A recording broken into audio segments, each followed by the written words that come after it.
Welcome to episode 4 of the Health Chats podcast, where we go beyond the surface to talk about what it really means to take care of your health, whether that's physically, mentally, emotionally, and spiritually.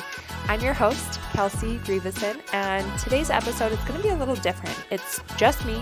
I'm sitting down to share a personal story, one I've never really told in full length. I have absolutely given bits and pieces of this to my audience on social media, but now that I have this long form platform, I felt this would be the perfect opportunity to be a little bit more vulnerable and share the story and the moment that really changed my health forever. This was the turning point where I realized I wasn't alone. To be honest, it's real, it's raw. It's one of the reasons that I do the work that I do today. And whether you've been following me for years or you've just stumbled across this episode, I'm so glad you're here. My hope is really that in hearing this story, you feel a little bit less alone in your journey and just know that you're not alone. So let's get into it. Whether you have found me through Instagram or through another channel, I'm kind of all over the place. I just want to say thank you. Thank you for being here.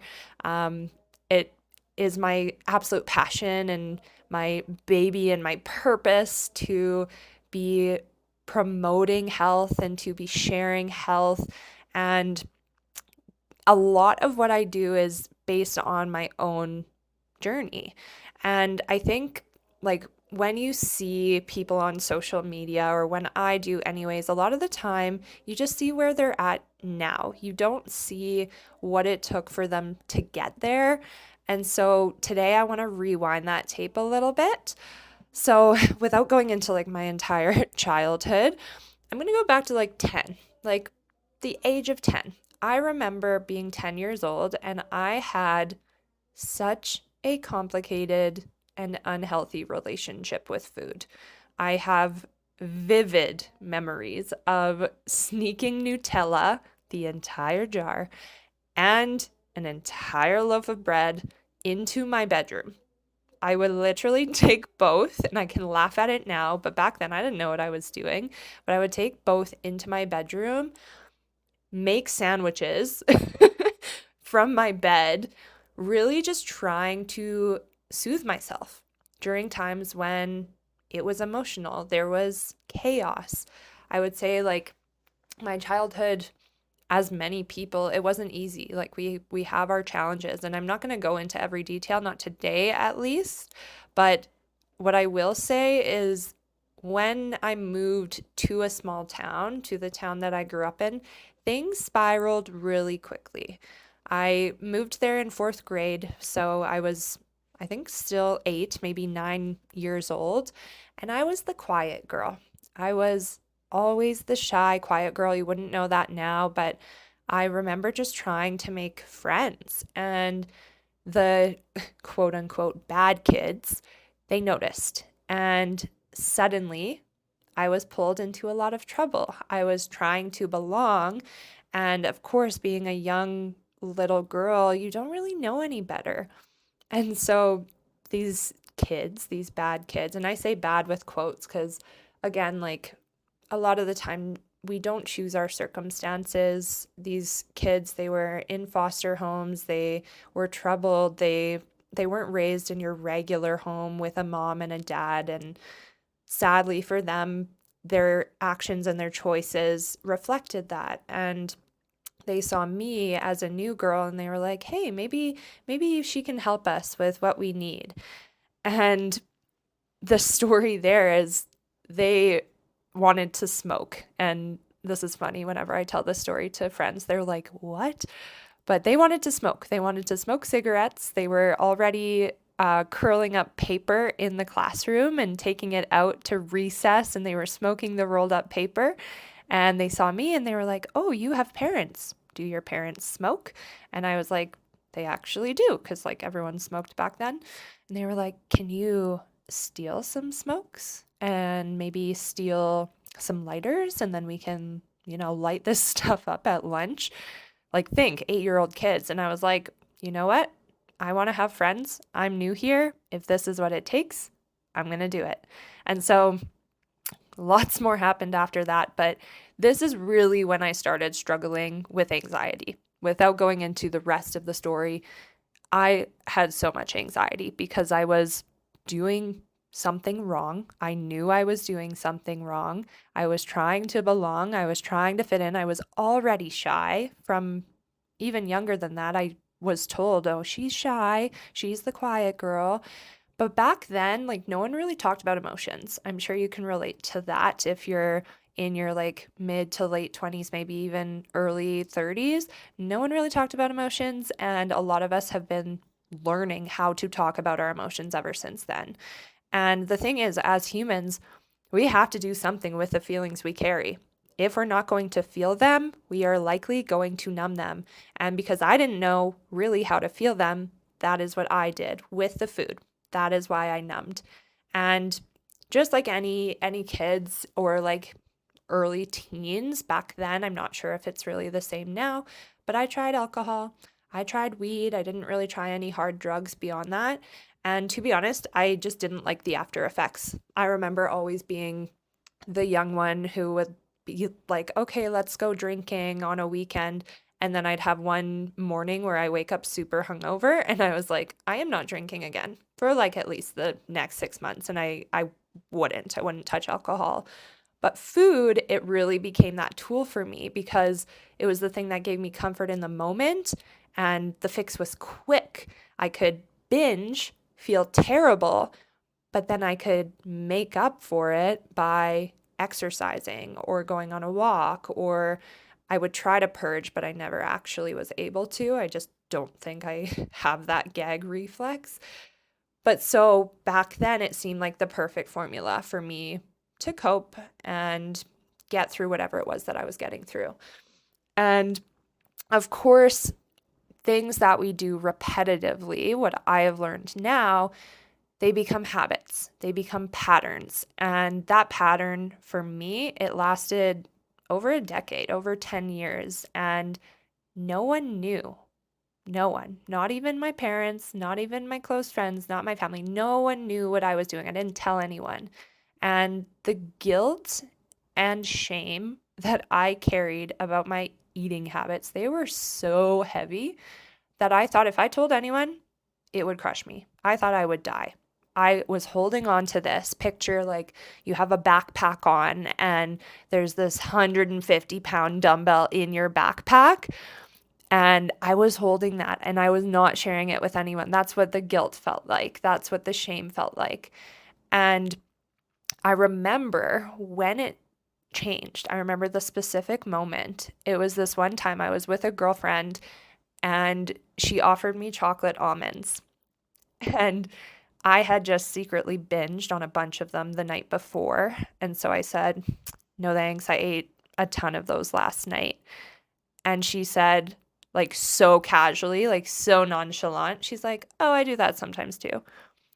And I remember hearing that, and it was as if the sky had opened up for the first time. I was like, wait, what? You do that sometimes too? And I was like, okay, this is a friend I feel really comfortable around.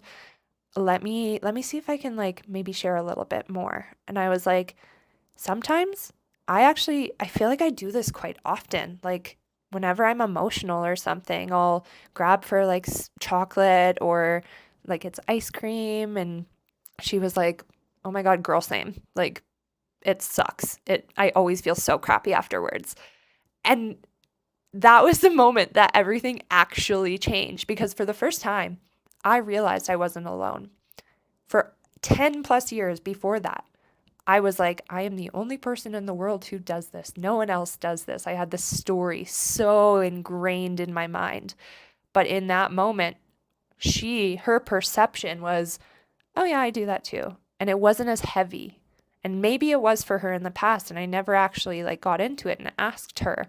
But being able to see like, whoa, another human who also does this, but she doesn't let it weigh her down in the way that I've been letting it weigh me down.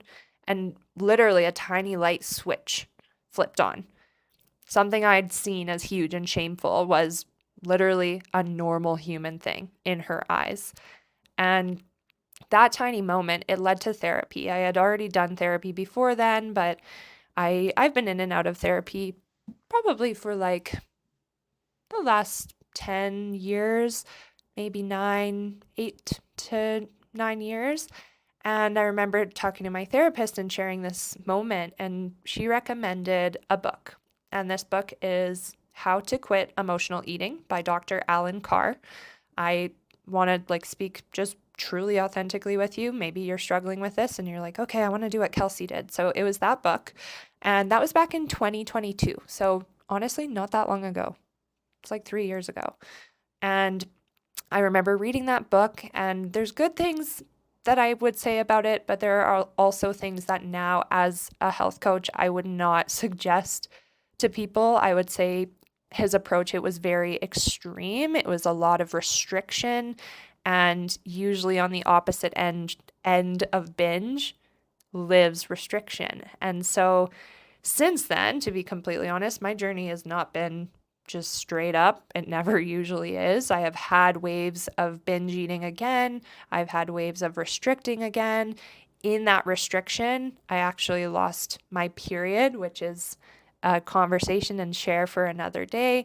But it was a lot of overtraining, undereating, overeating, not training at all. I've felt both unstoppable body confidence, and I felt days where I don't want to look in the mirror. I have experienced both since then. I'm not sitting here preaching like I'm fully healed, but really that moment and the purpose of me sharing this is with those chocolate almonds and the casual me too. That was a turning point, and it taught me how powerful vulnerability can be, because by opening up to other people, we give them permission to do the same. And what I've learned really through 12 years now in health and wellness, and these last 3 years of coaching, because this moment when I shared this is what opened my mind to say, whoa, I can help people. I can help people by sharing what's hard for me. And I've learned that the thing that connects us, it's not perfection. It's not pretending that, I'm perfect and look at my perfect Instagram and my perfect social media and my perfect body and my perfect this and my perfect that. That is not what connects people. It's our humanness. It's the raw, messy, real parts of us that we are so often too scared to share because we don't know what people might think. We're scared of that judgment, which is, again, human too. But they're usually the things that make people feel safe with us. And again, that's why I started coaching. It's also the deeper why for creating a company called Humankind that is built around bringing people together in wellness so we can go deeper, we can be real, and we can connect in ways that truly matter. So coming full circle to today, I feel so grateful. I have a very healthy and grounded relationship with food. I also get to help other men and women build that same trust with their bodies and with themselves, because ultimately that's what it is trusting yourself that you can change, trusting that by letting down your walls, by being vulnerable, you too can become the best version of yourself. And so if this episode resonated with you, or if you're feeling ready to get support on your health journey, please reach out. I would love to be a part of your story in some way. You can connect with me on Instagram at Kelsey Grieveson, or visit my website, ccoaching.ca. Thanks again so much for tuning in to this episode of Health Chats. please, please, please, if you found it helpful, inspiring, thought-provoking in any way, share it with a friend because you never know who might need to hear this. And my favor to ask is subscribe, leave a 5-star review. This way you never miss an episode and it will just help me grow. And as always, I want you to remember to take care of your body, protect your peace, and stay curious.